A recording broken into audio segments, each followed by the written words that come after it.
যুক্তরাষ্ট্রের রাজধানী ওয়াশিংটন ডিসির হৃদয়ে অবস্থিত ন্যাশনাল মল দেশটির ইতিহাস, সংস্কৃতি ও গণতন্ত্রের প্রতীক হিসেবে পরিচিত। প্রায় 2 মাইল দীর্ঘ এই খোলা সবুজ প্রাঙ্গণটি যুক্তরাষ্ট্রের গুরুত্বপূর্ণ স্মৃতিস্তম্ভ, জাদুঘর ও সরকারি ভবনগুলোর সংযোগস্থল হিসেবে গড়ে উঠেছে।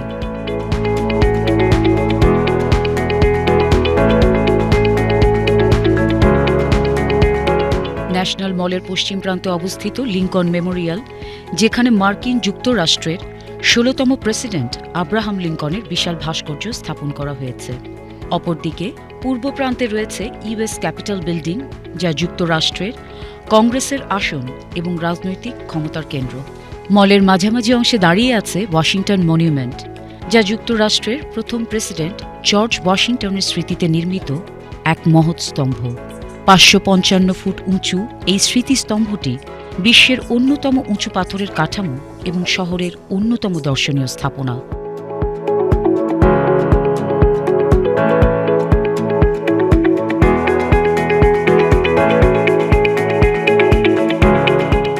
ন্যাশনাল মলের আশপাশে অবস্থিত স্মিথসোনিয়ান ইনস্টিটিউশনের একাধিক জাদুঘর, যেমন national museum of natural history এবং national air and space museum, বিনামূল্যে জনগণের জন্য উন্মুক্ত। এসব জাদুঘরে যুক্তরাষ্ট্রের ইতিহাস, বিজ্ঞান, শিল্প ও সংস্কৃতির অসাধারণ নিদর্শন সংরক্ষিত রয়েছে। এই প্রাঙ্গণে 1963 সালে মার্টিন লুথার কিং জুনিয়র তার বিখ্যাত আই হ্যাভ আ ড্রিম ভাষণটি প্রদান করেছিলেন, যা যুক্তরাষ্ট্রের নাগরিক অধিকার আন্দোলনের ইতিহাসে এক অনন্য অধ্যায়। বর্তমানে এটি জাতীয় উৎসব, কনসার্ট ও জনসভা আয়োজনের প্রাণকেন্দ্র।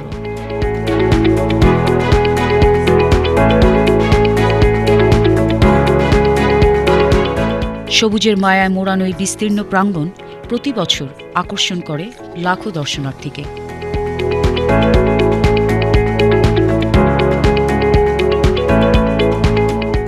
তবে এই প্রাঙ্গণ শুধু স্থাপনার সমাহার নয়, এটি এক জীবন্ত দলিল, যেখানে খুঁজে পাওয়া যায় আমেরিকার অতীত, বর্তমান ও ভবিষ্যতের সংযোগ।